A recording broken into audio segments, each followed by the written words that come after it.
I knew the moment the waiter's expression changed that something was about to go terribly wrong. But nothing prepared me for the humiliation that followed.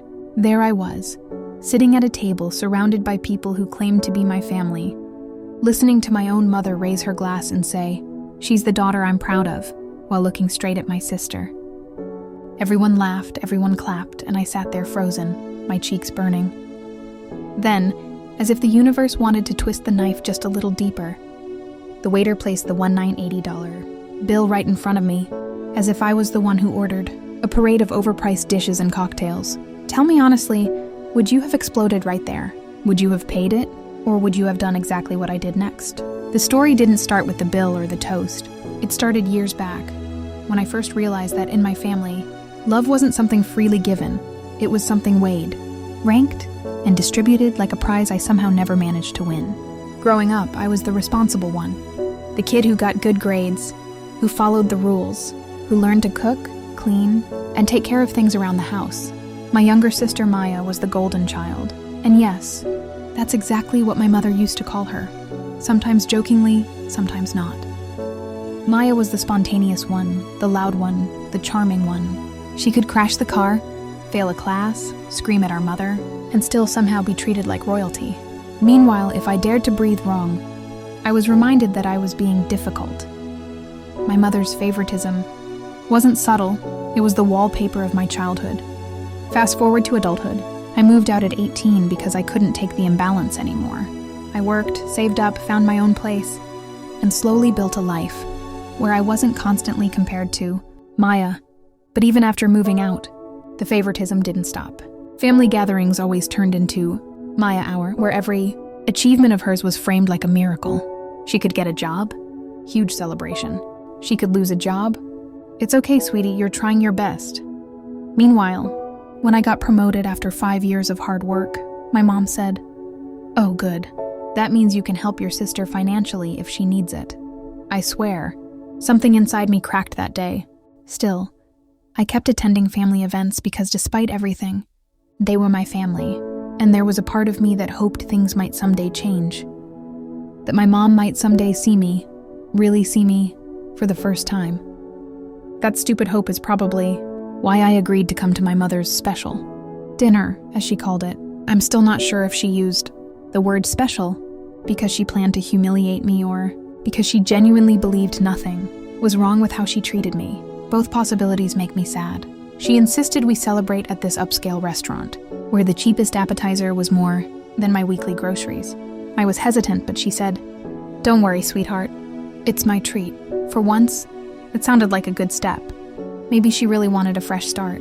Maybe she wanted to acknowledge me. Maybe she wanted to repair something. I was naive enough to believe that. The moment I walked into the restaurant, everyone was already seated. My mother, my stepfather Maya, and Maya's fiancé. They didn't even leave me an end seat. I got stuck in the middle like an afterthought. The waiter handed me the menu and my eyes widened. The prices were ridiculous, but everyone else was ordering, like they were tasting each dish for the last time in their lives. Appetizer platters, $40 cocktails, Wagyu steak, lobster, expensive wine. And the worst part? They kept saying, "Oh, come on, treat yourself.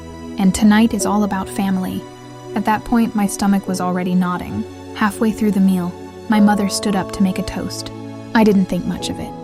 I thought maybe, this was the moment she'd finally acknowledge me. After all, I'd been doing well. I'd been stable, responsible, supportive, and present. I hoped she'd maybe say she was proud of me.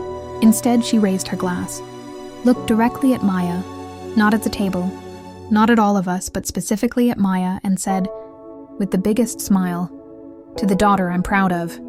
My shining girl, my joy." The whole table erupted in cheers. I froze. I didn't smile. I didn't lift my glass. I didn't move. The words stung so sharply that I felt physically winded. I wasn't jealous of Maya. I had long accepted that she and I were different.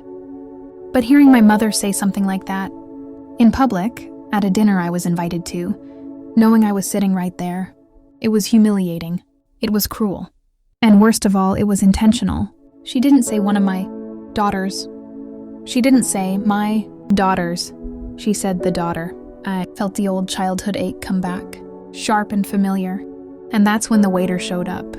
He placed the leather folder right in front of me, slid it across the table, straight toward my plate without even looking at anyone else.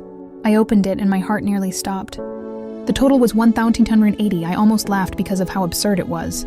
But then I looked up and saw the expression on my mother's face. She wasn't surprised.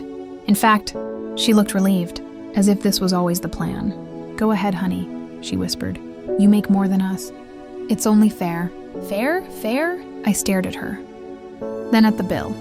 Then at Maya, who suddenly wouldn't make eye contact. My stepdad cleared his throat and pretended to check his phone.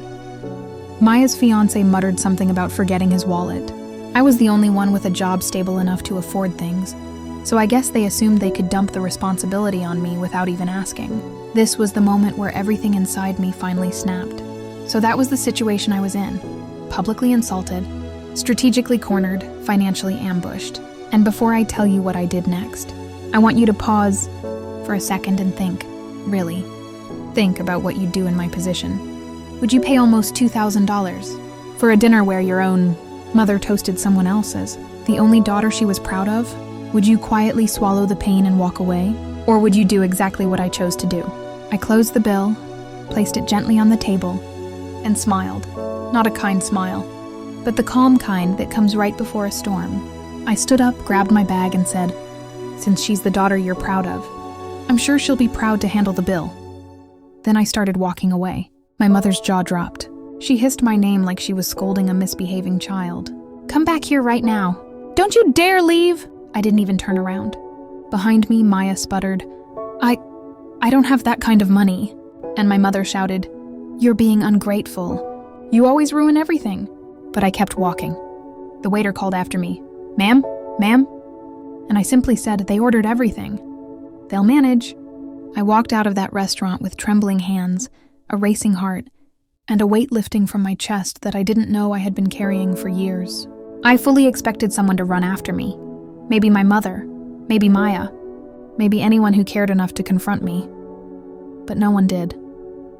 That silence told me everything I needed to know. Later that night, I got a barrage of calls and messages. My mother called me selfish. She said I abandoned my family. She said I humiliated her in front of everyone. She said the restaurant made her leave her ID behind until they paid the full bill. My stepdad texted vague guilt trip lines like, "You know your mother isn't well." Maya sent me a voice note, crying that I ruined her evening and her reputation with the waitstaff. Not one of them apologized. Not one acknowledged the toast. Not one asked if I was okay. I didn't respond. The next morning, I got a shorter message. Just one line from my mother. "Don't bother coming to family events anymore." I stared at that message, longer than I care to admit. For years, I had tried to win her approval. For years, I tried to be the daughter she could be proud of.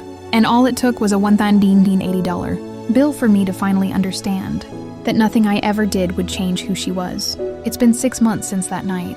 I haven't spoken to any of them. You know what's strange? Instead of feeling lonely, I feel relieved. I started therapy. I started setting boundaries. I started understanding that sometimes the family you're born into isn't the family you're meant to keep. And sometimes walking away isn't disrespect, it's survival. So that's my story. And honestly, I don't regret what I did. Not anymore. Maybe it was petty. Maybe it was dramatic. Maybe it was overdue. But it was the first time in my life I chose myself. If you were on my side in this situation, like this video, if you think my mother crossed the line, subscribe for more stories like this. And please share your thoughts in the comments. Was I wrong for walking out? Would you have paid the bill? I'll see you all in the next story.